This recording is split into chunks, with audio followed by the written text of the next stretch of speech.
Dans notre nouveau site, nous sommes à la ferme Mange Lapin. C'est la nouvelle ferme dont je vous parle depuis.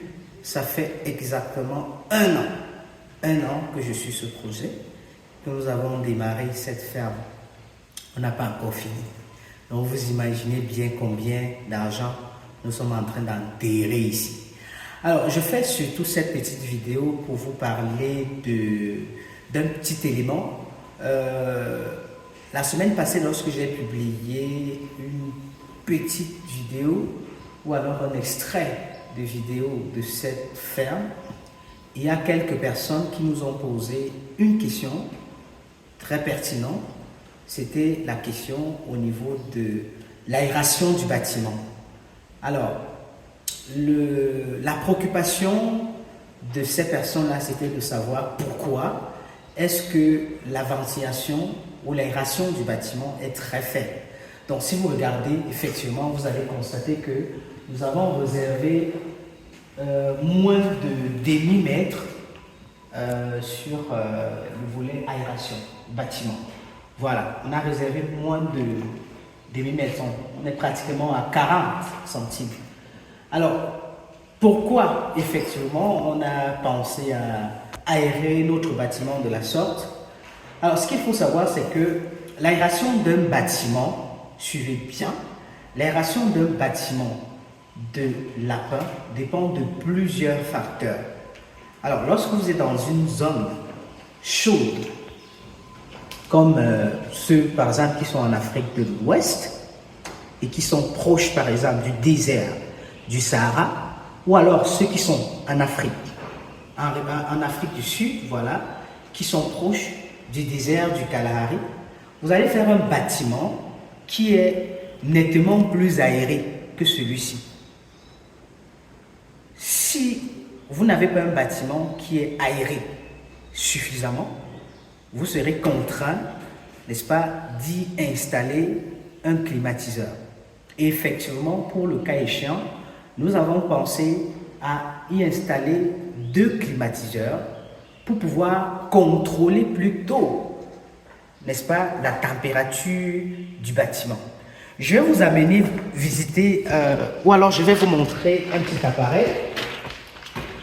Vous allez voir ici, par exemple, de ce côté, le bâtiment n'est pas encore fini. On va y installer un autre type de cage. On va y installer un autre type de cage parce que là, de ce côté, c'est la reproduction, mais ici, c'est l'engraissement. Voilà, donc on va installer exclusivement des cages d'engraissement de ce côté. Et bien ici, voilà, nous avons cet appareil, observez bien, qui nous permet d'évaluer la température dans le bâtiment. Vous voyez, ça c'est la température et l'humidité. La température, ici par exemple, c'est in, out. Donc ça c'est la température à l'intérieur du bâtiment. Et ici c'est la température à l'extérieur du bâtiment. Voilà, donc ce qui va se passer donc, c'est que nous allons installer un climatiseur pour réguler la température. Le lapin ne supporte pas, ou alors supporte mal les températures qui sont à plus de 26 degrés. Parce que c'est entre 18 et 28 degrés, et 26 degrés.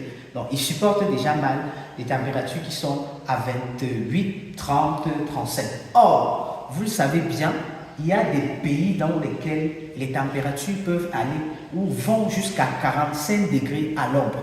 Seulement dans le littoral du Cameroun ou dans le nord du Cameroun, vous aurez des endroits où la température arrive à 45 degrés à l'ombre. Combien de fois les pays qui sont en Afrique de l'Ouest et surtout ceux qui sont proches du désert comme le Sénégal, comme le Mali, vous voyez?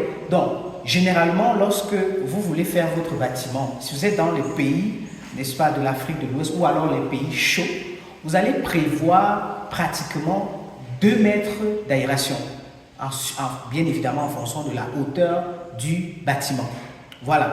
Par contre, lorsque vous êtes au Cameroun, précisément à l'ouest du Cameroun, vous êtes en altitude comme chez nous, nous sommes à l'ouest, c'est-à-dire nous sommes en altitude, donc il fait plus frais. Vous ne devez pas trop ventiler votre bâtiment. Vous ne devez pas trop le ventiler. Au cas contraire, vous aurez régulièrement des problèmes respiratoires chez les animaux.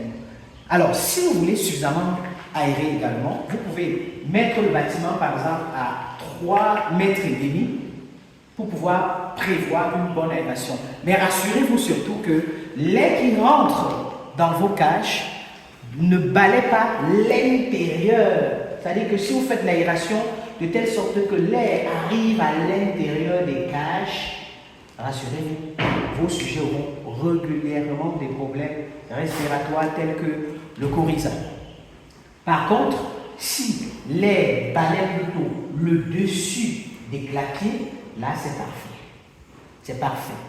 C'est pourquoi quand vous disposez des cages en étagère, rassurez-vous que l'air n'entre pas dans les cages, mais que l'air balaie le dessus. Voilà pourquoi certains nous font appel tous les jours pour nous dire qu'ils ont des problèmes respiratoires dans leur ferme. Le problème vient de quoi? Il faut d'abord identifier les causes de ces maladies respiratoires. Il y en a deux.